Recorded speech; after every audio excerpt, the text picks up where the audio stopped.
Everyone, let us continue our process costing video. This video is basically related to normal loss.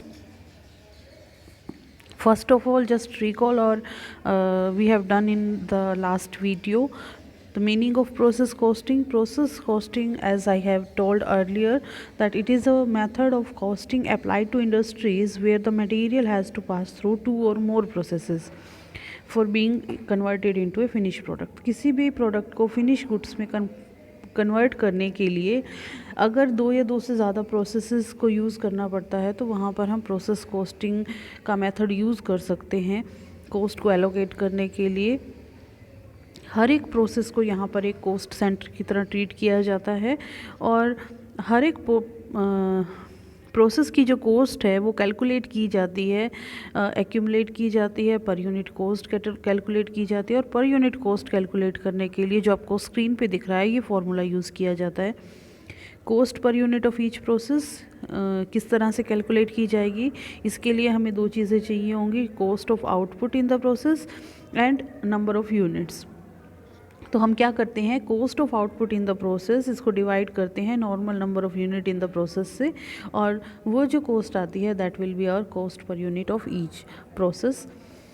इस process में क्या होता है कि जो फर्स्ट प्रोसेस की आउटपुट होती है वो सेकंड प्रोसेस के लिए रॉ मटेरियल के लिए यूज़ की जाती है, और सेकंड प्रोसेस की जो आउटपुट होती है वो थर्ड प्रोसेस के लिए रॉ मटेरियल की तरह से यूज़ की जाती है। इस तरह से जो रॉ मटेरियल है वो अलग अलग प्रोसेस से होकर गुज़रता है जब तक कि वो एक फिनिश गुड्स के रूप में तैयार नहीं हो जाता, जिसको हम कहते हैं कि रेडी फॉर सेल है वो।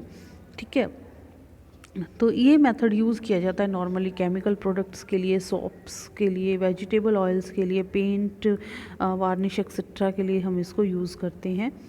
उसके बाद है करेक्टरिस्टिक्स ऑफ प्रोसेस कॉस्टिंग, ये भी हमने थोड़ा सा किया था।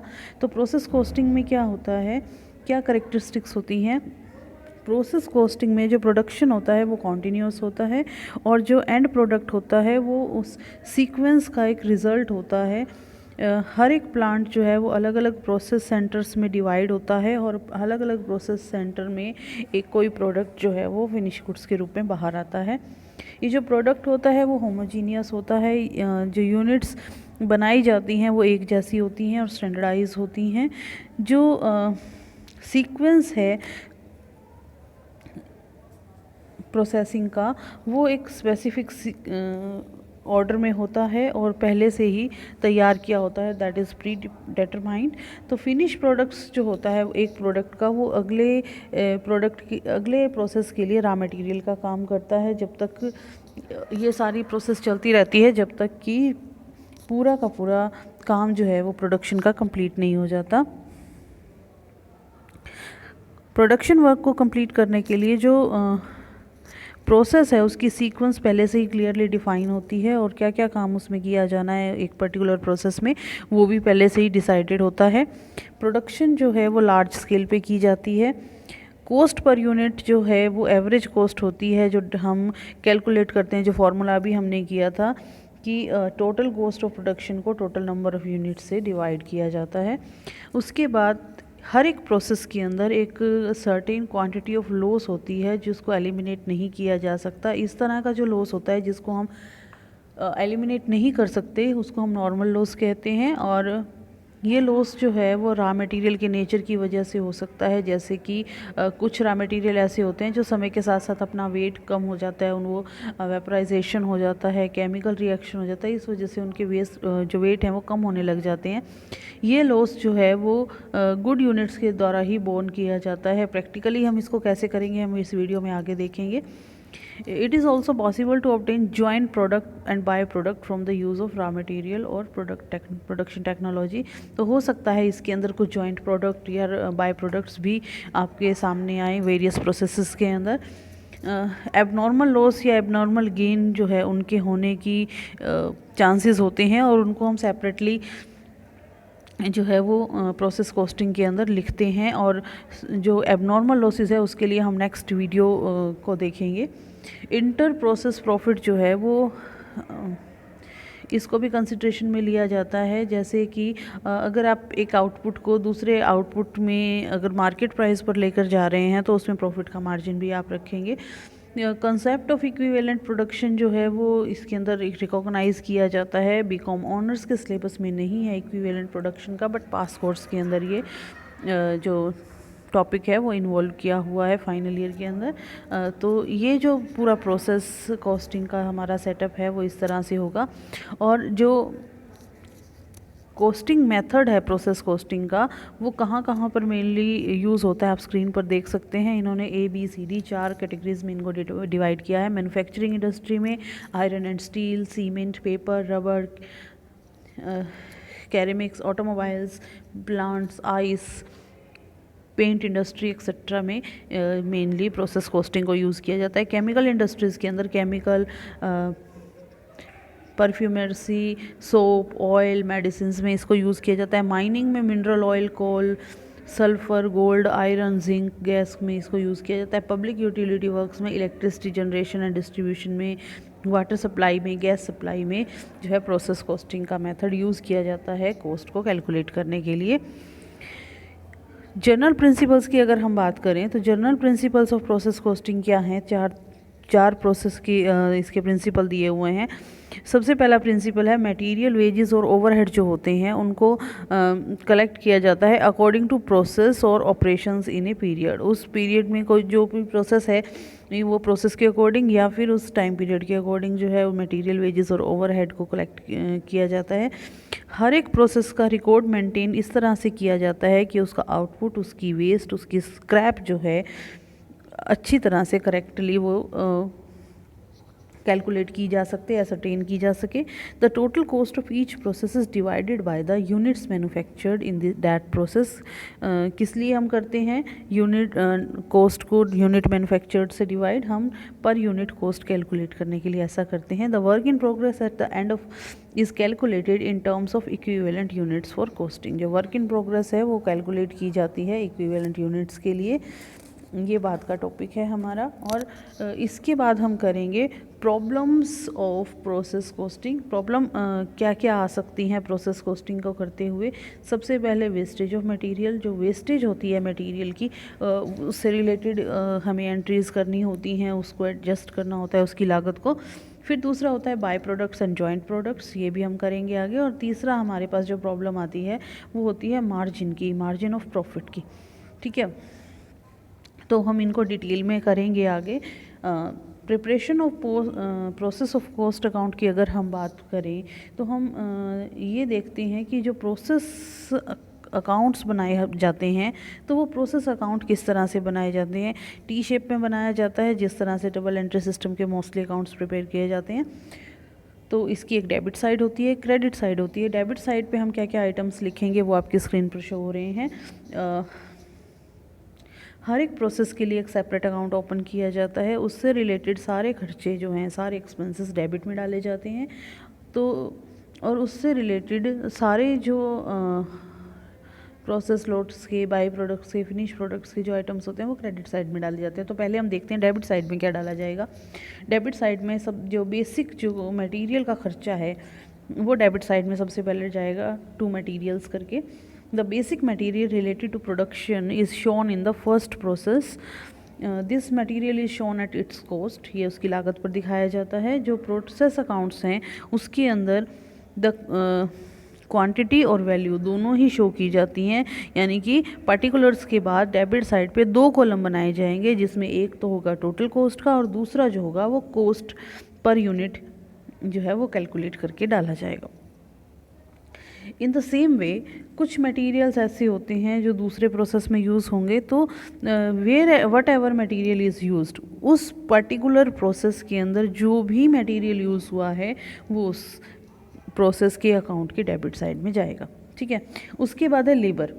हर एक प्रोसेस में वर्क जो है वो अलग से अलग वर्कर्स के द्वारा किया जाता है, तो इन वर्कर्स को जो वेजेस पे की जाएंगी वो यहाँ पर लेबर के खर्चे के अंदर आएंगी।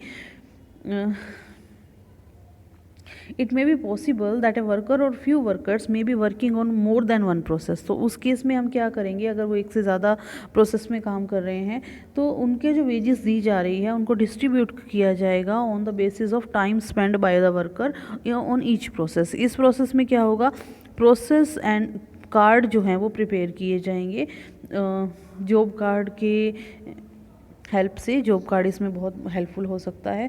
तो आप क्या करेंगे, पहले तो अगर कोई ऐसे व्यक्ति हैं जो सिर्फ उसी प्रोसेस में काम कर रहे हैं तो उनका तो 2 लेबर करके पूरा अमाउंट आएगा।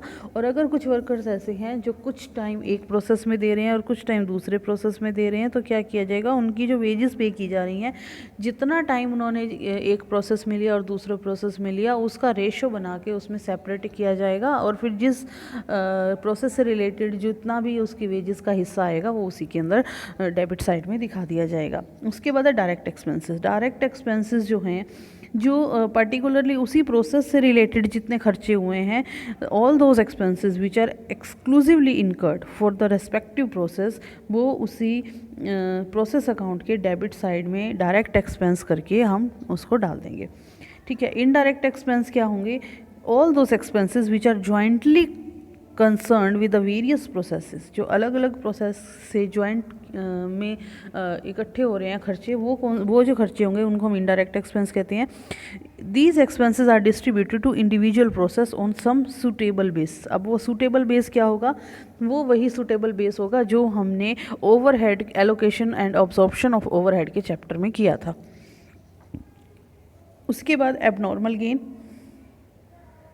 इफ़ इन एनी प्रोसेस, अगर किसी भी प्रोसेस में एक्चुअल प्रोडक्शन जो है वो नॉर्मल प्रोडक्शन से ज़्यादा आ रही है तो जो ये एक्स्ट्रा प्रोडक्शन हो रही है उस एक्स्ट्रा प्रोडक्शन को एबनॉर्मल गेन कहेंगे। जो the cost and quantity of abnormal gain जो है वो डेबिट की जाती है कंसर्न प्रोसेस में वेयर इट हैज़ अकर्ड। जैसे अगर मान लीजिए ए प्रोसेस की कुछ एबनॉर्मल गेन है तो वो ए प्रोसेस के ही डेबिट अकाउंट में दिखाई जाएगी। उसके बाद है opening balance. If there an opening balance of any process in the current year, तो वो भी इसके अंदर दिखाया जाता है। इसकी भी क्वांटिटी और वैल्यू दोनों ही कंसर्न प्रोसेस के डेबिट साइड पे दिखाई जाती है प्रोसेस अकाउंट के अंदर। तो अब इसके बाद हम देखेंगे कि प्रोसेस अकाउंट की क्रेडिट साइड पे कौन कौन से आइटम्स जो हैं वो डाले जाएंगे। Following items are shown in the credit side of the process account. सबसे पहला है प्रोसेस लॉस। जैसे कि हम बात कर रहे थे कि हर एक प्रोसेस में हो सकता है कि कुछ लॉस हो जाए, तो वो जो लॉस होते हैं वो प्रोसेस लॉस इसमें शो किए जाते हैं। 2 तरह के लॉस होते हैं, एक नॉर्मल लॉस, एक एबनॉर्मल लॉस। इस वीडियो में हम बेसिकली जो बात करेंगे डिटेल में वो नॉर्मल लॉस की करेंगे। एबनॉर्मल लॉस जो है वो नेक्स्ट वीडियो में जाएगा। तो एबनॉर्मल लॉस जो है हमारे वो बहुत इम्पॉर्टेंट रोल प्ले करते हैं और बहुत इम्पॉर्टेंट है सिलेबस के पार्ट ऑफ व्यू से भी। Next is by product. By product क्या होते हैं कि जब हम कोई प्रोडक्ट बना रहे हैं उसकी किसी प्रोसेस के अंदर साथ में कोई एक्स्ट्रा प्रोडक्ट जो है वो ऑब्टेन हो जाता है तो उसको हम बाय प्रोडक्ट कहते हैं। If any in any process a by product is obtained automatically or incidentally then the concern process account is credited by the value of by product. ठीक है। उसके बाद होता है फिनिश गुड्स। फिनिश गुड्स का मतलब होता है फिनिश प्रोडक्ट, उस पर्टिकुलर प्रोसेस का जो आउटकम है हमारा या जो आउटपुट है उसका, उसको हम कहते हैं finish product. The output received after the completion of individual process in the finished product of the concerned process account but for the next process it is in the form of raw material। तो एक हमने वही जो बात की थी पहले वही इसके अंदर क्लियर हो रही है कि एक प्रोसेस का फिनिश गुड्स जो फिनिश प्रोडक्ट होगा वो नेक्स्ट प्रोसेस के लिए रॉ मटेरियल का काम करता है। On these material after the last process is complete only then the finish product is achieved. तो आखिरी प्रोसेस का आखिरी जो आउटपुट होगा वो हमारे लिए फिनिश प्रोडक्ट होगा। हर एक प्रोसेस में क्वांटिटी प्रोड्यूस जो है वो अलग अलग तरीके से दिखाई जाती है। फिनिश गुड से पहले वाली प्रोसेसेस में वो किस तरह से दिखाई जाती है, when the entire unit produced in a process are sent to the next process. अगर एक सारी की सारी यूनिट्स जितनी भी बनाई गई हैं वो नेक्स्ट प्रोसेस में शिफ्ट कर दी गई हैं, तो क्या होगा, if the entire output is transfer to the next process then it is credited with the entire quantity and cost of production in the process where it was produced. अगर पूरी की पूरी प्रोडक्शन जो है वो नेक्स्ट प्रोसेस में गई है तो पूरी की पूरी प्रोडक्शन की यूनिट्स और पूरी की पूरी कॉस्ट भी अगले आपकी प्रोसेस अकाउंट के अंदर चली जाएगी। लेकिन अगर ऐसा नहीं है तो when the part of output is transfer to next process and the part is retained, अगर एक पार्ट रिटेन कर लिया जाता है और एक पार्ट को अगली प्रोसेस में भेजा जाता है, तो हम ये क्या करना होगा कि जो रखी गई है हमारे पास प्रोडक्ट आउटपुट की जो मात्रा है और जो अगले प्रोसेस के लिए भेजी गई है उनसे रिलेटेड जो भी लागत हुई है उसको भी दो हिस्सों में हमें बांटना पड़ेगा। When some part of the output is retained and sent to warehouse whereas it remaining part is sent to the next process then the cost of both the transfer and their quantity will be credited to the process account where it was produced. ठीक है, तो इस तरह से हम इसको करेंगे। ये तो हो गई थियोरेटिकल बात प्रोसेस अकाउंटिंग की। अब देखते हैं प्रैक्टिकली हम इसको कैसे जो है अपने प्रोसेस अकाउंट को प्रिपेयर करेंगे। उसके लिए ये एक इलस्ट्रेशन है हमारे पास। ए प्रोडक्ट पासिस थ्रू 3 प्रोसेस। एक जो प्रोडक्ट है वो 3 प्रोसेस से होकर गुजरता है, process A, process B and process C to completion. The production of the commodity was 1000 ton. Production कितना हुआ था, 1000 टन्स हुआ था। और उनकी जो कॉस्ट है वो अलग अलग प्रोसेस ए की, प्रोसेस बी और प्रोसेस सी की material, labour and manufacturing expenses की दी हुई हैं, आप अपनी स्क्रीन पर देख सकते हैं। Assume that there was no work in progress. अब ये एज्यूम करना है कि कोई वर्क इन प्रोग्रेस नहीं थी, ईदर एट द बिगनिंग और एट द एंड। तो ना तो वर्क इन प्रोग्रेस का ओपनिंग बैलेंस मिलेगा आपको और ना ही क्लोजिंग बैलेंस मिलेगा। Show the process cost for each process and the total cost of the finish product. तो हमें प्रोसेस कॉस्ट निकालनी है हर एक प्रोसेस की और फिनिश प्रोडक्ट की टोटल कॉस्ट निकालनी है। इसके लिए हम क्या करेंगे, क्योंकि अलग अलग प्रोसेसेस से होकर मैन्युफैक्चरिंग हो रही है तो हम प्रोसेस अकाउंट प्रिपेयर करेंगे। प्रोसेस ए अकाउंट सबसे पहले फर्स्ट प्रोसेस ए है तो उसका एक अकाउंट प्रिपेयर किया जाएगा, प्रोसेस ए अकाउंट। उसके नीचे लिखा जाएगा प्रोडक्शन 1000 टन्स। यहाँ पर नंबर ऑफ़ यूनिट्स आ गई हैं हमारी। अब इसके बाद देखिए ये जो आपका पर्टिकुलर है प्रोसेस ए अकाउंट का डेबिट साइड का, इसमें हमने क्या क्या लिखा है देखिए। हमने डिस्कस किया था पर्टिकुलर के बाद 2 कॉलम बनाए जाएंगे जिसमें टोटल कॉस्ट और कॉस्ट पर यूनिट जो है वो दी जाएगी। तो यहाँ पर हमने देखिए क्या कॉलम बनाए हैं डेबिट साइड पे। पर्टिकुलर्स हैं हमारे पास, कॉस्ट पर टन है और टोटल कॉस्ट है। अब देखिए टोटल प्रोडक्शन ऊपर हमने लिखी है 1000 टन। अगर 1000 टन है तो हम क्या कर रहे हैं, जो टोटल कॉस्ट है उसको 1000 से डिवाइड कर देंगे, कॉस्ट पर टन हमारे पास आ जाएगी। ठीक है, तो पहले हम टोटल कॉस्ट का कॉलम फिल करेंगे। क्वेश्चन में हमें देखिए ऊपर दिया हुआ है material, labour and manufacturing expenses का खर्चा। ठीक है, तो अब ये जो मटेरियल है, 2 मटेरियल डेबिट साइड पे आएगा 3000, 2 लेबर 1500, मैन्युफैक्चरिंग एक्सपेंसेस के लिए हम लिखेंगे 2 मैन्युफैक्चरिंग एक्सपेंसेस 1500। टोटल कॉस्ट हो जाएगी हमारी 3000 plus 1500 plus 1500 is equal to 6000। ठीक है, 1000 से इस सारे को डिवाइड करेंगे तो 3, 1.5, 1.5 और 6 रुपीज़ जो है वो डेबिट साइड का कॉलम हमारा हो जाता है। अब देखिए फर्स्ट प्रोसेस कंप्लीट हो चुकी है और क्वेश्चन में हमें कहा था कोई वर्क इन प्रोग्रेस नहीं है, तो सारा का सारा जो आउटपुट है वो ट्रांसफ़र किया जाएगा प्रोसेस बी में। तो हम क्रेडिट साइड पे क्या लिखेंगे, सेम वैसे ही कॉलम बनेंगे हमारे और हम लिखेंगे बाय प्रोसेस बी अकाउंट। जो आउटपुट है उसको हमने ट्रांसफ़र कर दिया, तो जितना टोटल बैलेंस था 6000 कंप्लीट जो है हमने प्रोसेस बी अकाउंट में हमने ट्रांसफ़र कर दिया। तो यहाँ पर टोटल कॉस्ट जाएगी 6000 और कॉस्ट पर टन सेम वैसे ही 1000 से डिवाइड करके। नेक्स्ट प्रोसेस हम शुरू करेंगे। तो सबसे पहले बैलेंस आएगा टू प्रोसेस अकाउंट 6000। फिर इस प्रोसेस का मटेरियल देखिए, इस प्रोसेस का मटेरियल कितना है 1500, वो लिख दिया। इस प्रोसेस का जो हमारा लेबर है that is 3000 and manufacturing expenses है 4500। तो हमने क्या किया, इसको भी डेबिट साइड में 2 लेबर 2 मैन्युफैक्चरिंग एक्सपेंसेस लिख दिया। अब देखिए यहाँ पर 6000 प्लस 15000 प्लस 3000 प्लस 4500, 15000 हमारा हो जाता है और 15,000 को हम पूरे के पूरे को बाय प्रोसेस सी अकाउंट अगले प्रोसेस के अंदर आउटपुट में ट्रांसफ़र कर देंगे। और कॉस्ट पर टन का कॉलम वही होगा, हर एक आइटम को 1000 से हम डिवाइड करते चलेंगे। तो ये प्रोसेस बी अकाउंट हो गया। नेक्स्ट आएंगे हम प्रोसेस सी अकाउंट की तरफ। पहले प्रोसेस बी अकाउंट का ओपनिंग बैलेंस आ जाएगा, तो सॉरी वहाँ का क्लोजिंग बैलेंस, जो प्रोसेस सी का ओपनिंग बैलेंस होगा वो इसमें आ जाएगा। टू प्रोसेस बी अकाउंट 15,000 के बाद इस पर्टिकुलर प्रोसेस का मटेरियल का, लेबर का, मैन्युफैक्चरिंग एक्सपेंसेस का खर्चा ये रहा हमारे पास। प्रोसेस सी का 1500, 5250, 5250, ठीक है। ये आने के बाद हमारे पास टोटल हो गया 27,000 बाय फिनिश्ड स्टॉक। देखिए लास्ट प्रोसेस है, इसके बाद हमें नेक्स्ट प्रोसेस में नहीं जाना, तो यहाँ पर क्या होगा, फिनिश्ड स्टॉक अकाउंट।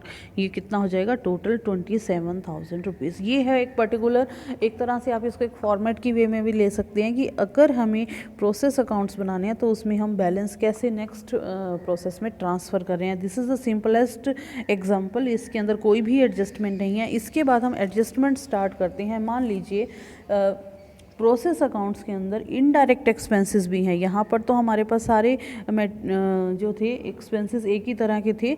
अगर हमारे पास वेरियस एक्सपेंसेस दिए हुए हों क्वेश्चन में, तो हम उसको किस तरह से कैलकुलेट करेंगे और किस तरह से प्रोसेस अकाउंट प्रिपेयर करेंगे वो एक बार देख लेते हैं। आपकी स्क्रीन पे शो हो रहा है नेक्स्ट एग्जाम्पल हमारा। An article has to undergo 3 different processes before it becomes ready for sale. From the following information, find out the cost of production per unit. अब हमें क्या निकालना है, cost of production per unit निकालना है of that article, showing cost per item if 200 unit of article were manufactured up to 31st March 2019. तो हमारी unit जो आउटपुट है वो कितनी है, 200 यूनिट। 200 यूनिट्स का मतलब जो हमारा आउटपुट है वो 200 यूनिट रहेगा, और अमाउंट को हम किससे डिवाइड करेंगे, 200 से डिवाइड करेंगे। Expenses for 200 unit of articles are. अब जो 3 प्रोसेस हैं उनके नाम दिए हुए हैं उन्होंने, मैन्युफैक्चरिंग प्रोसेस, रिफाइनिंग प्रोसेस और फिनिशिंग प्रोसेस। तो हम अब process A, process B, process C नहीं लिखेंगे, अब हम लिखेंगे manufacturing process account, refining process account and finish process account, ठीक है। तो अब इसमें देखिए जो हमारा मैन्युफैक्चरिंग प्रोसेस और रिफाइनिंग प्रोसेस और फिनिशिंग प्रोसेस के 3 अलग अलग प्रोसेस दिए हुए हैं, उनका मटेरियल का खर्चा दिया हुआ है, लेबर का एंड डायरेक्ट एक्सपेंसेस, तीनों हमें जो है वो यहाँ पर बताए हुए हैं। और indirect expense for the period amounted to ₹6,000 in the factory. Factory में इनडायरेक्ट एक्सपेंसेस जो हैं वो इस समय में 6,000 रुपये हुए, 6,000 रुपीज़ हुए, और उसके अंदर से 2,000 रुपीज़ जो हैं वो इस प्रोडक्ट से रिलेटेड है। मतलब हमें इस प्रोडक्ट से रिलेटेड 2,000 का जो है वो कंसीडर करना है। There was no stock at the end of any process, तो कोई क्लोजिंग स्टॉक नहीं है। The indirect expenses should be allocated on each process on the basis of labour. अब लेबर के बेस पे करना है, तो लेबर को देखेंगे अगर हम इस क्वेश्चन में, तो 1500, 2500 एंड 1000 है। तो 15, 25 एंड 10 यानी कि 352 के रेशो में इस 2000 को हमें बांटना होगा, ठीक है। इस तरह से पहले यही कैलकुलेट किया जाएगा। कैसे कैलकुलेट करेंगे, 6,000 का टोटल खर्चा था, जिसके अंदर से इस प्रोडक्ट से रिलेटेड 2,000 का खर्चा है। तो हमारे लिए तो इसी प्रोडक्ट का खर्चा जो है वही इंपॉर्टेंट है, क्योंकि हम इसी का प्रोसेस अकाउंट बना रहे हैं। तो हमें जो एडजस्टमेंट करनी है वो 2,000 की करनी है। और 2,000 की एडजस्टमेंट किस रेशो में होगी, वो ये कह रहे हैं कि allocate on the each process on the basis of labour. Labour के बेस पे करना है, तो लेबर का हम रेशो देखेंगे तीनों प्रोसेस का क्या है, 1500, 2500 एंड 1000। तो ये रेशो हमारा बनता है 3:5:2 का रेशो। तो इस 2,000 रुपये को हम 3:5:2 के रेशो में जो है वो बांट देंगे, और तीनों ही प्रोसेस में इसको लिखा जाएगा। अब देखिए 2000 का जो है 3/10 जो होता है वो हो जाता है 600, और 2000 का 5/10 होता है 1000, और 2000 का 2/10 होता है 400। वो तीनों में दिखाया जाएगा।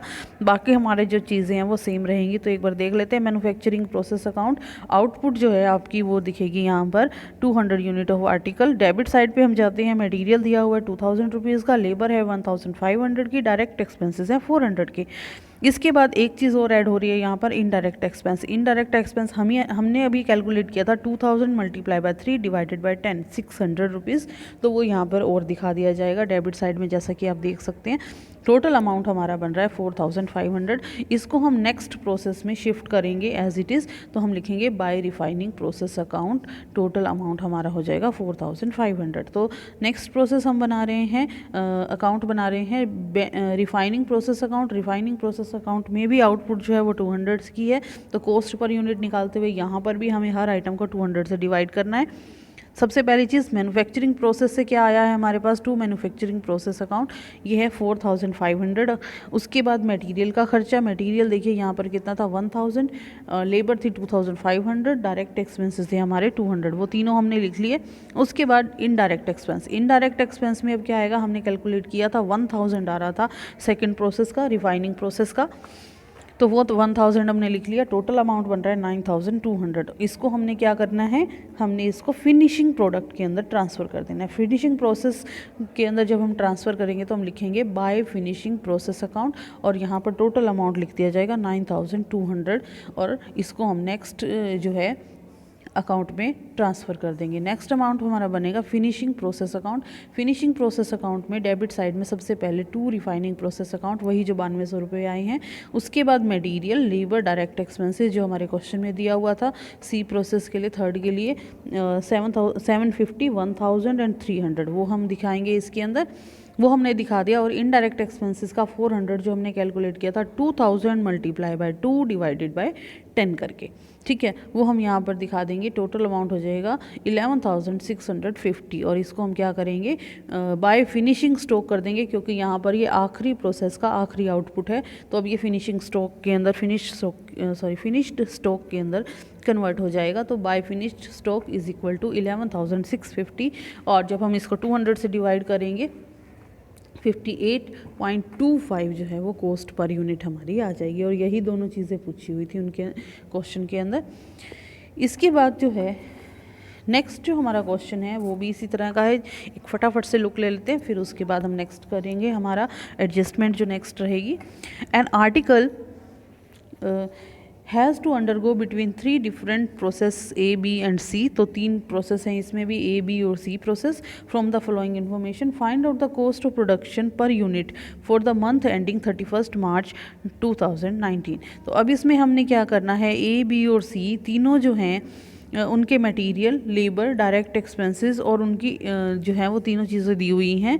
और उसके बाद दिया हुआ है आउटपुट इज़ 500 टन। 500 टन का आउटपुट का मतलब है हमारे पास अब आउटपुट की क्वांटिटी जो है वो यूनिट्स जो हैं वो अवेलेबल हैं। उसके बाद है provide for indirect expenses eight the rate of 10% of prime cost of each process. अब ये प्राइम कॉस्ट क्या होती है आपको अच्छे से पता है। प्राइम कॉस्ट का मतलब material plus labour plus direct expenses, तीनों लिखने के बाद इन तीनों का टोटल करेंगे और उसका 10% यहाँ पर इनडायरेक्ट एक्सपेंस के लिए जो है वो लिखा जाएगा। तो हम इस क्वेश्चन को स्टार्ट करते हैं। आप अपनी स्क्रीन पर देख सकते हैं प्रोसेस ए अकाउंट सबसे पहले बनाया जाएगा। इस पे लिखेंगे हम डेबिट साइड में 2 material, 2 labour, 2 direct expenses. 37,500 material का है, लेबर का 50,000 है, डायरेक्ट एक्सपेंस का 12,500 लिखा हुआ है। तीनों को ऐड करेंगे, प्राइम कॉस्ट हो जाएगी। तीनों को ऐड करते ही हो जाता है 1 लाख। 1 लाख का 10% जो है वो इनडायरेक्ट एक्सपेंस होगा। 1 लाख का 10% होता है 10,000। देखिए यहाँ पर इन्होंने क्या किया है, इस तीनों को ऐड करके यहाँ पर लिखा है इन्होंने 1 lakh multiply by 10 divided by 100। ये इनडायरेक्ट एक्सपेंसेस जो हैं वो 10,000 हो गए। ये ऐड करके हमारा टोटल बनता है 1,10,000। और हम इसको कहाँ ट्रांसफ़र करेंगे, हम इसको ट्रांसफ़र कर देंगे नेक्स्ट प्रोसेस में। By transfer to process B account 220 per ton. 220 क्या किया इन्होंने, कैलकुलेट किया। 1,10,000 टोटल अमाउंट जाएगा। 1,10,000 को 500 जो आपकी आउटपुट है उस 500 नंबर ऑफ़ यूनिट से डिवाइड कर दिया। तो ये जो पर टन आ रही है आपकी कॉस्ट वो आ रही है 220। ठीक है, आप दोनों ही तरीके कर सकते हैं। ऊपर वाले क्वेश्चन में उन्होंने कहा था पर यूनिट कॉस्ट कैलकुलेट करनी है, तो हमने अलग कॉलम बनाया था। अब यहाँ पर नहीं कहा हुआ है कि आपको पर यूनिट कॉस्ट कैलकुलेट करनी है, तो आप क्या कर सकते हैं, अगर नॉर्मल या एबनॉर्मल लॉस की एडजस्टमेंट नहीं है फिर तो आप इस तरीके से यहाँ पर कैलकुलेट कर सकते हैं, लेकिन अगर एडजस्टमेंट्स हैं नॉर्मल लॉस की या एबनॉर्मल लॉस की या अदर कोई एडजस्टमेंट है फिर आप इस तरह से नहीं कर पाएंगे। तो मेरा सजेशन ये रहेगा आपको कि आप जब भी प्रोसेस अकाउंट बनाएं आप साथ में 2 कॉलम बनाएं जिसमें कॉस्ट पर यूनिट और टोटल कॉस्ट जो है वो दोनों चीज़ें लिखी जाएं हर एक क्वेश्चन में, ठीक है। तो उसके बाद हम क्या कर रहे हैं, ये प्रोसेस ए अकाउंट का जो बैलेंस है 1,10,000 रुपये का, इस 1,10,000 को हम प्रोसेस बी में ट्रांसफ़र कर रहे हैं।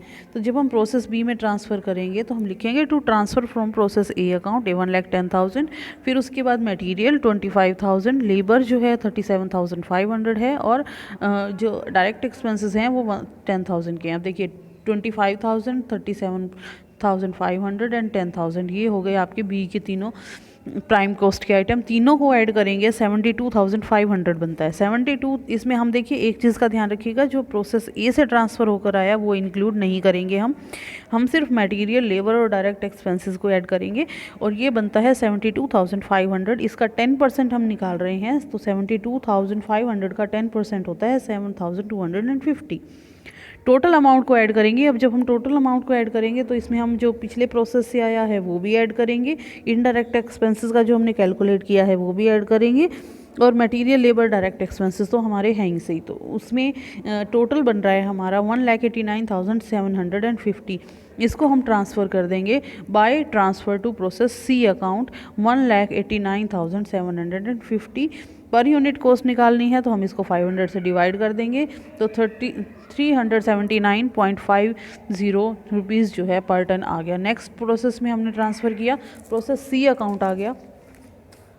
तो ये जो हमारा प्रोसेस सी अकाउंट है इसमें क्या होगा, सबसे पहले तो हम लिखेंगे प्रोसेस बी से जो ट्रांसफ़र होकर आया है 1,89,750, फिर हम इसमें ऐड करेंगे to material, to labour, to direct expenses. Material, labour और डायरेक्ट एक्सपेंसेस जो है 55,000 बन रहे हैं टोटल, इसका 10% निकालेंगे 5,500, 2,50,250 हो जाएगा। तो हम फिनिश्ड स्टॉक में इसको ट्रांसफ़र कर देंगे 2,50,250 डिवाइड करेंगे 500 से, तो ये 500 रुपीज़ 50 पैसा पर टन हो गया, ठीक है। इस तरह से ये कैलकुलेट जो है वो किए जाएंगे।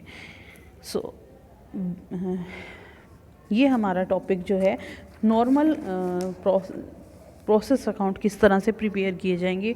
अब स्टार्ट होती हैं इसकी एडजस्टमेंट्स में सबसे पहली एडजस्टमेंट होती है या सबसे पहली जो प्रॉब्लम आती है वो होती है वेस्टेज की।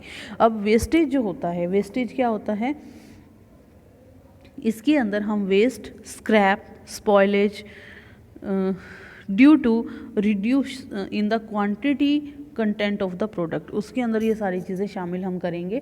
यानी कि किसी भी वेस्टेज होने की वजह से या स्क्रैप हो जाने की वजह से या कोई चीज़ स्पॉइल हो जाने की वजह से अगर हमारे रॉ मटेरियल की टोटल क्वांटिटी कम हो जाती है तो उसको हम सारे को वेस्टेज के अंदर इंक्लूड करेंगे। वेस्टेज जो है वो 2 तरह के हो सकते हैं, नॉर्मल वेस्टेज और एबनॉर्मल वेस्टेज। तो इस पर्टिकुलर वीडियो में जैसा कि मैंने आपको पहले भी बताया था, हम नॉर्मल वेस्टेज की जो अलग अलग तरह की एडजस्टमेंट्स हैं वो सारी डिस्कस करेंगे। नॉर्मल वेस्टेज जो है, normal wastage is one of the incidental to production due to unavoidable reason. Normal wastage जो होती है वो अनअवॉइडेबल रीजंस की वजह से होती है और जो है इसको रोका नहीं जा सकता। And it is also results due to inherent nature of the particular process and is uncontrollable in shorter period of time and is within standard limit. या स्टैंडर्ड लिमिट में होती है नॉर्मल वेस्टेज जो है और उसको control नहीं किया जा सकता इन द शॉर्ट टर्म। तो ये जो नॉर्मल वेस्टेज होती है ये जनरली एवेपोरेशन की वजह से होती है, श्रिंकेज की वजह से होती है, ब्रेकेज की वजह से या स्पॉइलेज की वजह से हो सकती है। अब जब हम स्टैंडर्ड इसका फिक्स करते हैं तो एक पास्ट परफॉर्मेंस की स्टडी को ध्यान में रखा जाता है और पिछले कुछ सालों में जो वेस्टेज हुई है उनका एक कैलकुलेट करके, एनालाइज करके और फिर डिसाइड किया जाता है।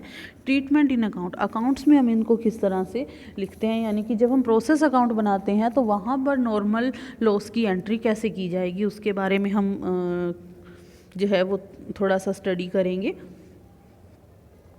The normal wastage reduce the quantity of output, इससे जो आउटपुट की क्वांटिटी है वो कम हो जाती है। As this loss is borne by the production the cost per unit of goes up to the next extent. अब अगर मान लीजिए आपके पास 500 यूनिट्स थी, उसमें से 5 यूनिट्स ख़राब हो गई, तो जो टोटल कॉस्ट है वो अब 500 से डिवाइड होने की बजाय 495 से डिवाइड होगा, ताकि जो वो खर्चा हुआ है या जो वो नुकसान हुआ है हमारा नॉर्मल लॉस की वजह से, उसको बाकियों के ऊपर एलोकेट किया जा सके। अब if the wastage goes not fetch any value, अगर इसको स्क्रैप के रूप में बेचा जा सकता है तो हम इसकी स्क्रैप के रूप में बेच देंगे, और जो अमाउंट हमारे पास अवेलेबल होगा स्क्रैप के रूप में वो हम इसके अंदर एंटर कर देंगे, और जो बाकी बचा हुआ लॉस है वो बाकी के जो हमारे गुड प्रोडक्ट्स हैं उनके ऊपर एलोकेट कर दिया जाएगा। तो देखिए लास्ट लाइन में लिखा हुआ है, it is to say that the normal losses are ultimately borne by the good unit of the production की जो गुड यूनिट्स होंगी उन्हीं के द्वारा इसको बोर्न किया जाना है। तो एक छोटी सी सिंपल सी एडजस्टमेंट है कि अगर स्क्रैप जो है वो बेचने लायक है तो उसको बेच दीजिए, जो अमाउंट मिलेगा उसको छोड़कर बाकी का लॉस गुड प्रोडक्ट्स के ऊपर एलोकेट किया जाएगा। अगर वो सेलेबल नहीं है, उससे कुछ भी आपको मनी रिकवर नहीं हो रही है, तो सारी की सारी उन प्रोडक्ट से रिलेटेड जो कॉस्ट है वो गुड प्रोडक्ट्स के ऊपर एलोकेट कर दी जाएगी। यही चीज़ यहाँ पर बताई हुई है इन्होंने, और इससे रिलेटेड एक इलस्ट्रेशन है यहाँ पर, वो हम देख लेते हैं। A product is obtained through 3 process PQ&R। PQ&R 3 processes हैं और उनकी डिटेल दी हुई है। Raw material, introduced unit, raw material की जो यूनिट थी शुरू में वो 2000 यूनिट थी। Purchase cost of raw material per unit, purchase cost है 25, 2000 को 25 से मल्टीप्लाई करेंगे, 50,000 जो है वो अमाउंट हमारे पास आ जाएगा। अदर मटेरियल में देखिए क्या होगा, 5000 P के लिए, Q के लिए 3000, R के लिए 2000। डायरेक्ट वेजेस तीनों की अलग अलग दी हुई हैं, 12,000, 12,000, 15,000। डायरेक्ट एक्सपेंसेस भी तीनों प्रोसेसेस के अलग अलग दिए हुए हैं, 1600, 1792 एंड 2092। नॉर्मल लॉस जो है वो परसेंटेज ऑफ इनपुट दिया हुआ है। P के लिए वो है 8%, Q के लिए है 5% और R के लिए है 2%। इनडायरेक्ट एक्सपेंसेस जो हैं वो कहे हुए हैं इन्होंने, indirect expenses of ₹12,000 shared in the ratio of 5:4:3। Indirect expenses 12,000 रुपये के हैं, वो 5, 4 और 3 के रेशो में इन तीनों प्रोसेस के अंदर एलोकेट करने हैं। प्रिपेयर प्रोसेस अकाउंट्स, अब प्रोसेस अकाउंट्स बनाने हैं हमें, and determine the cost per unit in each process. हर एक प्रोसेस में जो यूनिट कॉस्ट पर यूनिट है वो भी कैलकुलेट करनी है। चलिए प्रोसेस अकाउंट बनाना शुरू करते हैं। तो सबसे पहली प्रोसेस है प्रोसेस P। तो प्रोसेस P के लिए हम बनाएंगे प्रोसेस P अकाउंट। कॉलम हम वही बनाएंगे आपका, एक पर्टिकुलर्स का, एक यूनिट्स का, और दूसरा हम बना रहे हैं अमाउंट का। अब देखिए यहाँ पर यूनिट का कॉलम होना बहुत ज़रूरी है। यूनिट का कॉलम होना यहाँ पे इसलिए ज़रूरी है क्योंकि यहाँ पर नॉर्मल लॉस जो है वो कैलकुलेट करना है हमें, और उसकी जो यूनिट्स के ऊपर इफेक्ट आ रहा है वो हम यहाँ पर देखेंगे। देखिए किस तरह से आएगा वो प्रैक्टिकली देखते हैं। Process P account, process P account में रॉ मटेरियल जो हमने अभी ऊपर डिस्कस किया था 2000 यूनिट मल्टीप्लाई करेंगे पर 25 से 50,000 का अमाउंट आ जाएगा। फिर उसके बाद मटेरियल 5000 क्वेश्चन में दिया हुआ है, डायरेक्ट एक्सपेंसेस 12,000 दिया हुआ है, डायरेक्ट वेजेस दिया हुआ है 12,000 का, मटेरियल 5,000 दिया हुआ है, डायरेक्ट एक्सपेंसेस 1600 दिया हुआ है, और इनडायरेक्ट एक्सपेंसेस इन्होंने कहा है 12,000 को 5:3 के रेशो में बांटना है, मीन्स 12,000 मल्टीप्लाई बाय 5/12। तो ये 5,000 का हो गया। 2,000 यूनिट थी हमारी, टोटल अमाउंट बन रहा है 73,600, और फर्स्ट प्रोसेस में नीचे लिखा हुआ है नॉर्मल लॉसेस 8%। तो यूनिट्स हमारे पास 2,000 यूनिट्स हैं, इसका 8% हम कैलकुलेट करेंगे, ये बन जाएगा हमारा 160। तो ये जो 160 का अमाउंट है, 160 यूनिट्स हैं, इनसे कोई भी स्क्रैप वैल्यू या कोई भी हमें इसको सेल करने से कुछ भी नहीं मिल रहा है, कुछ भी नहीं दिया हुआ क्वेश्चन के अंदर। नॉर्मल जो लॉस होता है उससे हमें कुछ नहीं मिला, तो हमने क्या किया, 160 यूनिट कम हो गई हमारी। अब हमारे पास टोटल यूनिट है 2000 माइनस 160, 1840, और ये जो टोटल कॉस्ट है 2000 यूनिट की 73,600, ये एलोकेट की गई बाकियों के ऊपर। तो जब हम पर यूनिट कॉस्ट निकालेंगे इस प्रोसेस की तो 73,600 डिवाइडेड बाय 2000 नहीं करेंगे, क्योंकि नॉर्मल लॉस हो चुका है, 160 यूनिट्स कम हो चुकी हैं। तो हम क्या करेंगे, 73,600 को हम डिवाइड करेंगे 1840 यूनिट्स के साथ। तो ये हमारा प्रोसेस क्यू अकाउंट में जो ट्रांसफ़र हो रहा है आउटपुट, उसकी कॉस्ट पर यूनिट आ जाएगी हमारे पास ₹40 पर यूनिट। ठीक है, तो अगला जो हमारा अकाउंट बनेगा वो बनेगा process Q account. Process Q account की डेबिट साइड में हम लिखेंगे प्रोसेस पी अकाउंट से जो आउटपुट आया है, यूनिट्स आई थी हमारी 1840, वो लिखेंगे। अमाउंट था 73,600 का। उसके बाद मटेरियल दिया हुआ है क्वेश्चन के अंदर 3000 का, डायरेक्ट वेजेस दी हुई हैं 12,000 की, और साथ ही हमें दिया हुआ है डायरेक्ट एक्सपेंसेस जो है 1792 का। इनडायरेक्ट एक्सपेंस हम कैलकुलेट करेंगे in the same way, 12,000 multiply by 4 divided by 12, तो ये बन जाएगा 4000। तो टोटल अमाउंट हमारा बन रहा है, यूनिट्स हमारी हैं 1840 और अमाउंट हमारा बन रहा है 392। तो अब यहाँ पर भी हम एडजस्टमेंट करेंगे नॉर्मल लॉस की, क्योंकि सेकंड में आपको क्वेश्चन में दिया हुआ है कि यहाँ पर 5% जो है आपका एबनॉर्मल लॉस हो नॉर्मल लॉस हो रहा है, सॉरी। तो आप क्या करेंगे, सबसे पहले क्रेडिट साइड पे लिखेंगे bye normal loss 5% of 1840 unit, क्योंकि 1840 यूनिट जो है इस यूनिट में ट्रांसफ़र हुई थी, तो उसका आपको निकालना है 5%, जो कि क्वेश्चन में कहा हुआ है। तो 1840 यूनिट्स का 5% होता है 92। ठीक है, तो 92 यूनिट्स है अमाउंट, इसका कुछ नहीं रहेगा। बाकी का जो अमाउंट है या बाकी की जो बैलेंस है वो हम नेक्स्ट प्रोसेस में ट्रांसफ़र करेंगे। कैसे ट्रांसफ़र करेंगे, बाय प्रोसेस आर अकाउंट।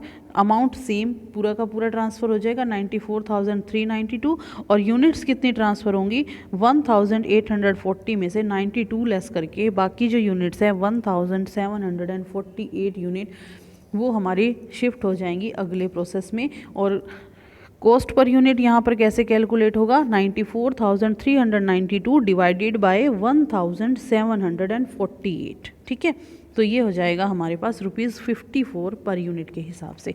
फिर हम जाएंगे नेक्स्ट प्रोसेस की तरफ, process R account. Process R account में सबसे पहले तो प्रोसेस क्यू से जो बैलेंस आया है हमारे पास वो लिखेंगे टू प्रोसेस क्यू अकाउंट 1748, और अमाउंट जो है वो बनेगा 94,392। फिर प्रोसेस आर के जो पर्टिकुलर दिए हुए थे क्वेश्चन के अंदर, material 2000, direct wages 15,000, direct expenses 2092, वो हम लिखेंगे। और इनडायरेक्ट एक्सपेंस की एक एडजस्टमेंट होनी है हमारी 12,000 मल्टीप्लाई बाय 3 डिवाइडेड बाय 12, तो वो हम कर देंगे 3000 और इसमें लिख दिया जाएगा। तो टोटल हमारा बन रहा है 1,16,484, और यूनिट्स हैं जो हमारे पास वो हैं 1748। और इस प्रोसेस के अंदर 2% का नॉर्मल लॉस क्वेश्चन में कहा हुआ है एडजस्ट करने के लिए, तो हम वो भी कर देंगे। क्रेडिट साइड पे एंट्री होगी हमारी बाय नॉर्मल लॉस 1748 का 2% निकालेंगे, 35 यूनिट्स की एडजस्टमेंट है, अमाउंट कुछ नहीं रहेगा। तो बैलेंसिंग फिगर जब हम निकालेंगे बाय फिनिश्ड स्टॉक अकाउंट करके, तो अमाउंट तो बनेगा हमारा वही सेम 1,16,484, और जो टोटल यूनिट्स हैं वो बन जाएंगी 1748 में से 35 हम लेस कर देंगे, तो 1713 बन जाएगी। टोटल अमाउंट 1,16,484 को हम डिवाइड करेंगे 1713 से, तो कॉस्ट पर यूनिट जो है that will B ₹68 per unit. Is that clear? Okay, next is अगर हमारी प्रोसेस कॉस्टिंग के अंदर इस क्वेश्चन के अंदर ओपनिंग या क्लोजिंग स्टॉक भी दिया होता वेरियस प्रोसेसेस का, तो हम किस तरह से ये एडजस्टमेंट करते, वो एक क्वेश्चन देख लेते हैं। तो process having opening and closing stock वाले क्वेश्चन एक हम देख लेते हैं, वो किस तरह से होगा। From the following figures show the cost of 3 processes of manufacture, the production of each processes pass on the next process immediately on completion. ठीक है, तो हर एक प्रोसेस का जो आउटपुट है वो नेक्स्ट प्रोसेस पे जाएगा। Process A, process B, process C, तीन दिए हुए हैं। वेजेस एंड मटेरियल दिए हुए हैं तीनों के। वर्क ओवरहेड दिए हुए हैं। प्रोडक्शन इन यूनिट भी दिया हुआ है तीनों का, 36,000, 37,500, 48,000। स्टॉक दिया हुआ है यूनिट फ्रॉम प्रोसीडिंग प्रोसेस वो कितना दिया हुआ है 1 अप्रैल 2019 को, यानी कि ओपनिंग बैलेंस दिया हुआ है प्रोसेस बी और प्रोसेस सी का। Stock units for proceeding process 30 अप्रैल 2019, मतलब ये क्लोजिंग स्टॉक दिए हुए हैं प्रोसेस बी और प्रोसेस सी के। चलिए, तो उसके बाद हम क्या करते हैं, पहले प्रोसेस अकाउंट बनाते हैं। सबसे पहला प्रोसेस था प्रोसेस ए, तो प्रोसेस ए अकाउंट प्रिपेयर कर लेते हैं। पर्टिकुलर्स दिए हुए हैं, उसके बाद यूनिट एंड रुपीज़ की हमने अमाउंट की एक कॉलम बनाई है। सबसे पहले wages and material and work overhead. Wages and material 30,400 लिखा हुआ था और वर्क ओवरहेड 5,600 है। यूनिट्स में हम लिखेंगे, थर्ड जो इन्फॉर्मेशन हमें दी हुई है प्रोडक्शंस इन यूनिट, वो है 36,000, तो यूनिट हमने लिख लिया 36,000। टोटल जो हमारा खर्चा हो रहा है वो भी 36,000 हो रहा है, यूनिट्स भी 36 हैं। तो by production account credit side पे जो हम ट्रांसफ़र कर रहे हैं टू प्रोसेस बी अकाउंट, वो भी हो जाएगा।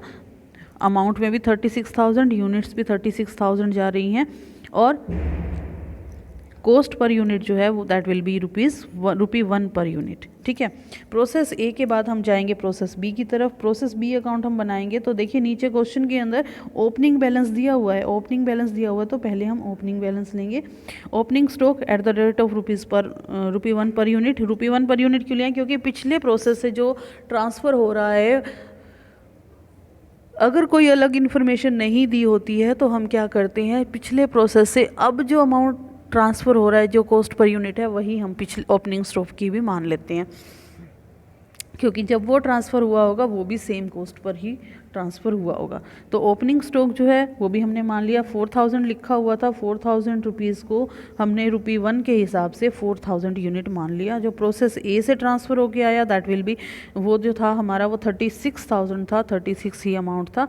तो टोटल यूनिट्स 4,000 यूनिट पहले थी हमारे पास, 36,000 अब हमने जो है वो ट्रांसफ़र कर दी। टोटल यूनिट्स हमारे पास हो गई हैं अब 40,000 यूनिट्स। ठीक है, तो इस यूनिट का या इस प्रोसेस का, प्रोसेस बी का हमारा जो खर्चा है वेजेस एंड मटेरियल का, वो क्वेश्चन में दिया हुआ है 12,000, वो हम लिख देंगे।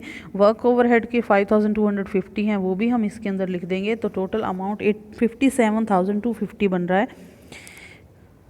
और प्रोडक्ट इसका जो अब देखिए हम क्या करेंगे, वेस्टेज जो हम कैलकुलेट कर रहे हैं ना, that will be our balancing figure. तो हम सबसे पहले लिखेंगे second by production at the rate हम कैलकुलेट करेंगे अभी। ठीक है, सबसे पहले हम देखेंगे क्लोजिंग स्टॉक क्या है। क्लोजिंग स्टॉक हमारा दे रखा है 1,000, तो 1,000 यूनिट्स हो गई, 1,000 जो है वो अमाउंट हो गया। अब बाकी का सारा अमाउंट 57,250 था, उसमें से 1,000 क्लोजिंग स्टॉक है। बाकी का सारा अमाउंट जो है वो हमें ट्रांसफ़र करना है प्रोसेस सी में। तो सबसे पहले हम अमाउंट वाले कॉलम की बैलेंसिंग फिगर निकालेंगे। 57,250 में से 1,000 लेस करेंगे तो 56,250 बन जाएगा। यूनिट्स हम कैसे कैलकुलेट करेंगे, यूनिट कैलकुलेट करने के लिए हम क्या करेंगे, 1,000 यूनिट्स तो यहाँ पर हो ही गई हमारी वेस्टेज की। ठीक है, उसके बाद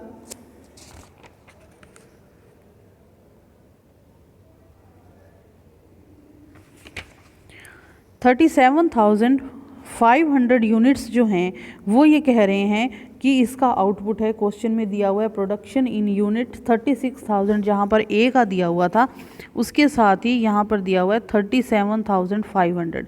37,500 यूनिट्स में हम लिख देंगे। अमाउंट में हमने बैलेंसिंग फिगर निकाली है 56,250। 56,250 को हम डिवाइड करेंगे नंबर ऑफ़ यूनिट से, वो है 37,500। डिवाइड करते ही हमारे पास कॉस्ट पर यूनिट जो है वो प्रोसेस बी की आ जाएगी, that will B rupees 150 sorry 1.50, 1.5 रुपया इसकी आ जाएगी। अब देखिए अमाउंट की तो हमने बैलेंसिंग फिगर निकाल ली थी, लेकिन यूनिट्स जो हैं वो अभी भी आपकी क्लियर नहीं हुई हैं। अगले में आपने ट्रांसफ़र की हैं 37,500 यूनिट, 1000 यूनिट आपका क्लोजिंग स्टॉक है, कितना हो गया 38,500, और यूनिट्स आपकी बनी थी 40,000। तो ये जो बाकी का गैप है, यानी कि 40,000 में से अगर हम ये 38,500 को लेस करते हैं तो जो बाकी की 1500 यूनिट है वो हमारा नॉर्मल लॉस है, वो हमारी वेस्टेज हो गई है। तो ये जो बाकी का बचा हुआ वेस्टेज है इसको हम क्या करेंगे, बाय नॉर्मल लॉस या बाय वेस्टेज करके यहाँ पर क्रेडिट साइड में लिख देंगे as balancing figure in units. ठीक है, इसके बाद हम चलेंगे नेक्स्ट प्रोसेस की तरफ। नेक्स्ट प्रोसेस जो है वो है हमारी प्रोसेस सी अकाउंट। इसका ओपनिंग बैलेंस क्वेश्चन में दिया हुआ है 24,750, सॉरी कहाँ गया, यूनिट्स में दिया हुआ है 16,500। अब पिछले प्रोसेस में अगर हम देखें तो हमने जो कॉस्ट पर यूनिट कैलकुलेट की थी यहाँ पर bye production at the rate of ₹150, ये हमने कैलकुलेट किया था यहाँ से डिवाइड करके। तो जो 150 से आगे बैलेंस आ रहा है उसी 150 से हम 16,500 को मल्टीप्लाई करके 24,750 का अमाउंट कैलकुलेट करेंगे। और प्रोसेस बी से जो आया है 37,500, 56,250 रुपीज़, इसको हम एज इट इज़ लिख लेंगे। और इस प्रोसेस का जो वेजेस एंड मटेरियल का खर्चा इंडिविजुअली दिया हुआ है क्वेश्चन में वो लिखेंगे 29,250, वर्क ओवरहेड के 6,000 दिए हुए हैं वो भी लिखेंगे। तो टोटल हमारे पास अब यूनिट्स हो रही हैं 54,000। क्लोजिंग स्टॉक हमको रखना है 5,500। तो वो जो ओपनिंग स्टॉक था हमारा, वो जो पर यूनिट कॉस्ट थी वही पर यूनिट कॉस्ट यहाँ पर क्लोजिंग स्टॉक में रखी जाएगी, वो है आपकी 8,250। बैलेंसिंग फिगर अमाउंट का निकालेंगे, 1,16,250 में से 8,250 जो है हम लेस करेंगे तो बाकी बचेगा 1,08,000। 1,08,000 जो है that will be your finish products by production. और अमाउंट पर यूनिट कॉस्ट कैसे कैलकुलेट करेंगे, यूनिट्स जो हैं 48,000 की क्वेश्चन में दी हुई हैं सी की प्रोसेस की, तो आप 48,000 यूनिट्स में लिखेंगे और फिर 1,08,000 को आप डिवाइड कर देंगे 48,000 से, तो हमारे पास जो कॉस्ट पर यूनिट है वो कैलकुलेट हो जाएगी ₹2.25 पर यूनिट। ठीक है, अब बात बची हमारी यूनिट्स की। यूनिट्स हमारे पास 54,000 थी, जिसमें से 48,000 प्लस 5,500 यानी कि 53,500 जो है वो यूनिट यहाँ पर हमारी शो हो रही हैं, और बाकी 500 यूनिट जो बैलेंसिंग फिगर है उसको हम शो करेंगे यहाँ पर बाय वेस्टेज या बाय नॉर्मल लॉस करके। तो इस तरह से ये एडजस्टमेंट हमारी हो जाएगी। इसके बाद हम नॉर्मल लॉस की एक और एडजस्टमेंट करेंगे, normal loss sale of scrap and remaining goods transfer to next process. वो किस तरह से एडजस्टमेंट होंगी कि जिसमें नॉर्मल लॉस भी हो रहा है, जो बच रहा है स्क्रैप नॉर्मल लॉस होने के बाद उसको भी सेल किया जा रहा है, और बाकी गुड्स जो हैं वो ट्रांसफ़र की जा रही हैं अगले प्रोसेस के ऊपर। तो इस तरह का जो एक क्वेश्चन है वो हम देख लेते हैं। नॉर्मल लॉस की मोस्टली एडजस्टमेंट्स इसमें कवर हो चुकी हैं, तो ये एक एडजस्टमेंट बची है सेल ऑफ स्क्रैप की, वो भी आप देख लीजिए।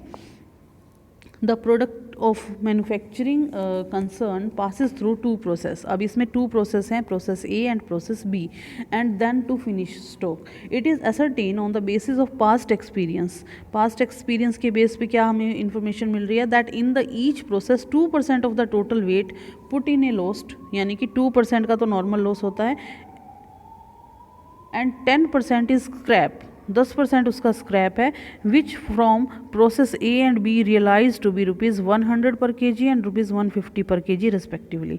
अब ये क्या है, ये जो 10% स्क्रैप है प्रोसेस ए और बी का, ये ₹100 पर kg और 150 पर kg जो है वो आएगा, तो जो बेचा जाएगा उसकी सेल्स प्राइस है। The process figure is as follow. Process figure क्या है, material consumed in a kilogram 1000 kg and 70 kg। Cost of material per kg है ₹120 एंड ₹200। वेजेस दी हुई हैं, मैन्युफैक्चरिंग एक्सपेंसेस दिए हुए हैं। अब क्या करना है, हमें प्रिपेयर करना है process account showing the cost of the output of each process and the cost पर किलोग्राम, वो हमें कैलकुलेट करना है। उसके लिए हम प्रोसेस अकाउंट बनाएंगे। प्रोसेस ए अकाउंट हम जब शुरू करेंगे बनाना तो हम लिखेंगे टू मटेरियल अकाउंट। 120 के हिसाब से 1000 यूनिट दी हुई हैं, तो मल्टीप्लाई करेंगे 1000 मल्टीप्लाई बाय 120, 1,20,000 अमाउंट में लिखा जाएगा। वेजेस इसकी दी हुई हैं 17,500 की, मैन्युफैक्चरिंग एक्सपेंसेस हैं 5,380 का। ठीक है। अब पहले हमें लिखना है जो जो क्वेश्चन में जिस प्रोसेस से दिया हुआ है वैसे ही करेंगे। बाय लॉस इन वेट 2% कहा है, टोटल वेट का, टोटल वेट हमारा किलोग्राम में है 1000 किलोग्राम का 2% तो पहले वेस्ट हो गया, लॉस हो गया। 1000 का 2% निकालेंगे 20 kg, 20 kg ख़त्म।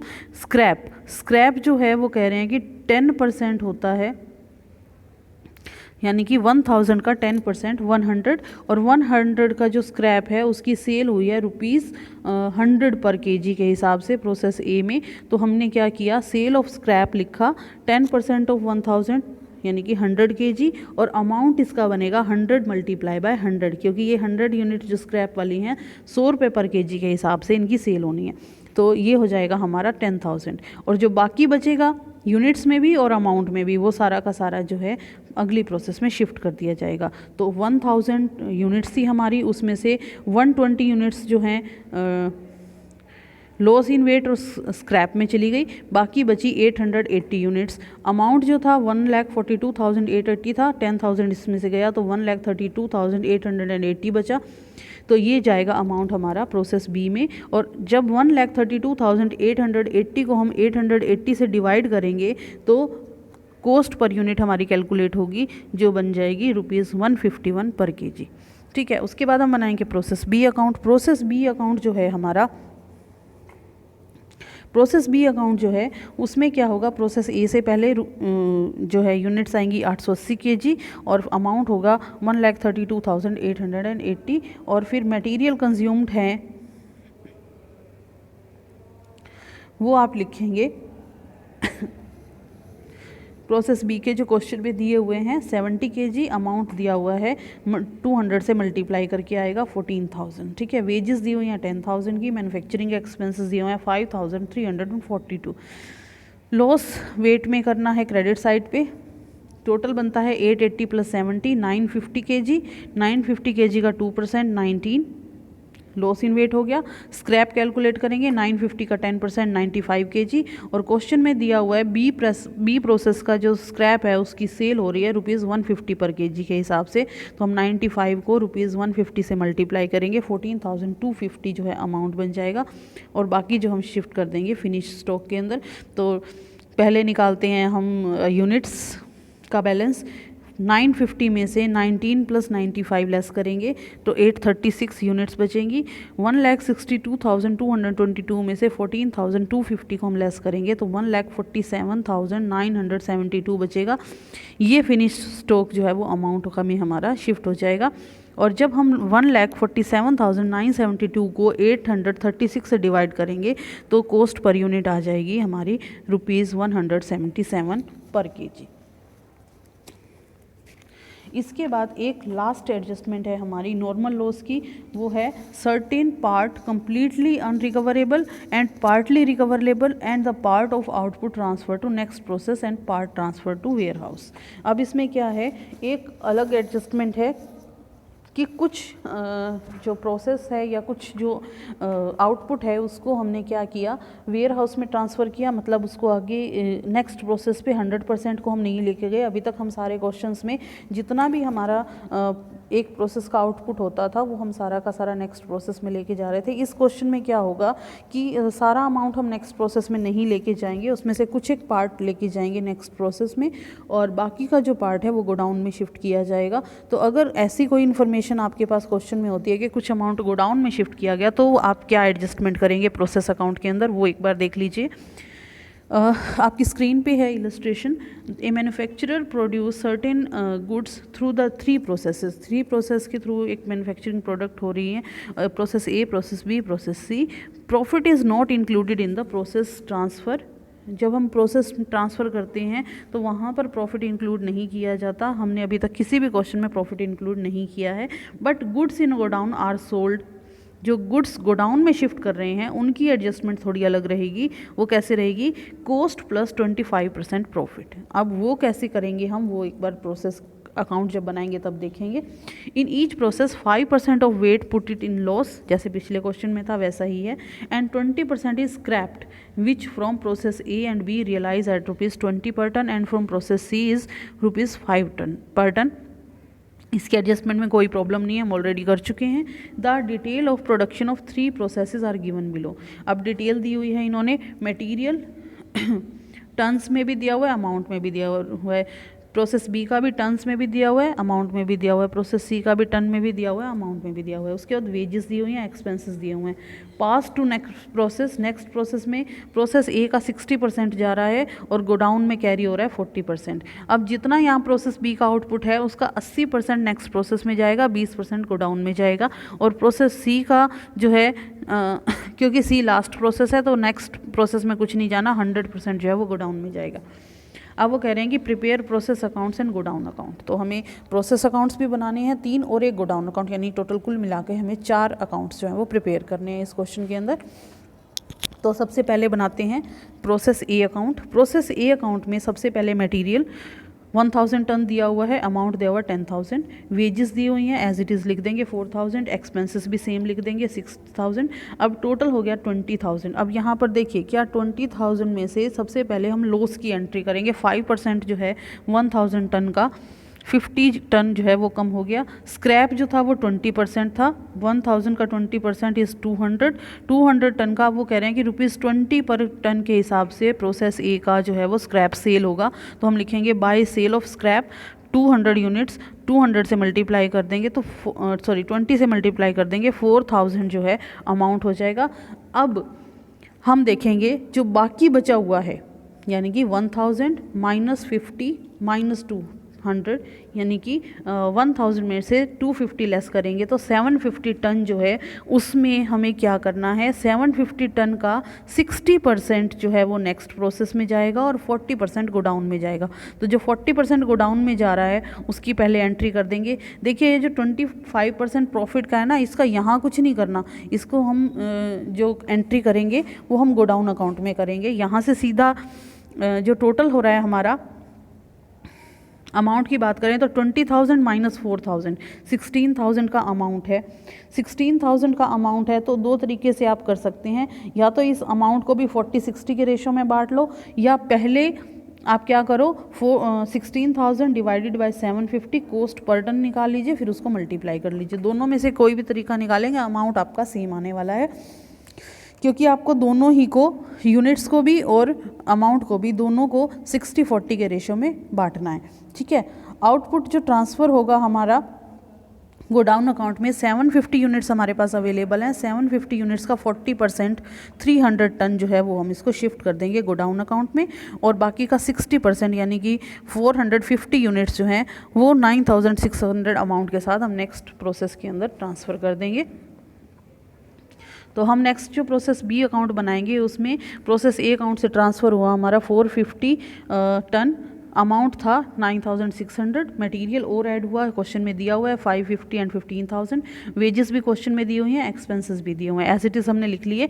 तो हमारे पास टोटल जो यूनिट्स बन रही हैं दैट इज़ 1000 के ऊपर पहले हम लॉस की एडजस्टमेंट 5% की कर देंगे 50 यूनिट्स, और स्क्रैप जो होगा वो इसका 20% 200 यूनिट हो जाएगा। अब सेल ऑफ स्क्रैप की अगर बात करें तो प्रोसेस बी में भी 20 रुपीज़ पर यूनिट है, तो 200 को 20 से मल्टीप्लाई करेंगे 4000 हो जाएगा सेल ऑफ स्क्रैप में। अब 29,600 में से 4000 लेस किया 25,600 ये अमाउंट है, और 1000 में से 250 लेस किया तो 750 जो है वो हमारा यूनिट्स हैं। 25,600 को 750 से हम अगर डिवाइड करते हैं तो ये आता है हमारे पास ₹34.13 पर यूनिट कॉस्ट। और आउटपुट गोडाउन में कितना जाना है इस प्रोसेस में, 20% आपका गोडाउन में जाना है, और नेक्स्ट प्रोसेस में कितना रहना है 80%। तो 750 का 20% हमने निकाला, 750 का 20% गोडाउन अकाउंट में जाएगा 150 यूनिट। 150 यूनिट को 34.13 से मल्टीप्लाई किया 5120, और प्रोसेस सी में कौन सा जाएगा 80%, 600 यूनिट्स चले जाएंगे वहाँ पर 20,480 में। अब हम बनाएंगे प्रोसेस सी अकाउंट, सेम रहेगा। प्रोसेस बी से आया है 600 टन, 20,480 अमाउंट आया है। मटेरियल क्वेश्चन में दिया हुआ है 200 to 2000 इन अमाउंट। वेजेस दिए हुए हैं, एक्सपेंसेस दिए हुए हैं। टोटल हो गई हमारे 800 टन। 800 टन का 5% लॉस की एडजस्टमेंट है हमारी 40 टन। स्क्रैप जो होगा 800 का 20% 160 अमाउंट में आ जाएगा। और सेल ऑफ स्क्रैप के लिए हम इस 160 को मल्टीप्लाई करेंगे 5 रुपीज़ पर टन के हिसाब से। क्वेश्चन में दिया हुआ है कि प्रोसेस सी का जो स्क्रैप है ₹5 पर टन के हिसाब से सेल हो रहा है। तो जो हमारा स्क्रैप रहेगा 160 मल्टीप्लाई बाय 5 800 रुपीज़ का हो जाएगा। यहाँ पर 100% गोडाउन में ट्रांसफ़र होना है, तो बैलेंसिंग फिगर हम कैलकुलेट कर लेंगे। 800 माइनस 200 600 आ गया, और यहाँ पर 30,480 में से 800 लेस किया हमने तो 29,680 आ गया। तो टोटल जो अमाउंट है हमारा वो शिफ्ट हो जाएगा गोडाउन अकाउंट में। तो एक नया अकाउंट हम बना रहे हैं गोडाउन अकाउंट। गोडाउन अकाउंट में प्रोसेस ए से क्या ट्रांसफ़र हुआ है एज इट इज़ वहीं से देख कर लिख लेंगे। 300 यूनिट्स एंड 6,400 अमाउंट, वो लिख लिया हमने। फिर प्रोसेस बी से क्या हुआ ऊपर से देखेंगे, 150 टन्स 5,120 अमाउंट। प्रोसेस सी से क्या हुआ 600 टन 29,680। ठीक है। अब जो वो हमारी लाइन थी ना कॉस्ट प्लस 25, उसकी एडजस्टमेंट करते हैं क्रेडिट साइड पे बाय सेल्स ए वाला प्रोसेस से जो आया था उसकी कॉस्ट प्लस 25%। 300 टन थे, टन 300 ही रहेंगे। 6,400 में प्लस कर देंगे इसका 25%, तो ये हमारे पास आ जाएगा 8,000। आप डायरेक्टली 125% भी निकाल सकते हैं इसका। सेल्स बी में क्या होगा, यूनिट सेम रहेंगी 150, अमाउंट बढ़ जाएगा 5,120 का 25% और ऐड कर देंगे हम 6,400 हो जाएगा। प्रोसेस सी में यूनिट सेम रहेंगी 600, अमाउंट जो है वो कॉस्ट प्लस 25 होगा, तो 29,680 का 125% 37,100 हो जाएगा। बैलेंसिंग फिगर आएगी हमारी, तीनों में जो 25% का मार्जिन था वो प्रॉफिट ऐड होके हमारा आ जाता है 10,300। हम इसको डेबिट साइड पे लिख रहे हैं टू प्रॉफिट अकाउंट 10,300, और ये अकाउंट हमारा क्लोज हो जाएगा। तो बच्चे इस तरह से नॉर्मल लॉस की सारी एडजस्टमेंट होंगी। नेक्स्ट वीडियो में हम करेंगे एबनॉर्मल लॉस की एडजस्टमेंट्स। Okay, take care.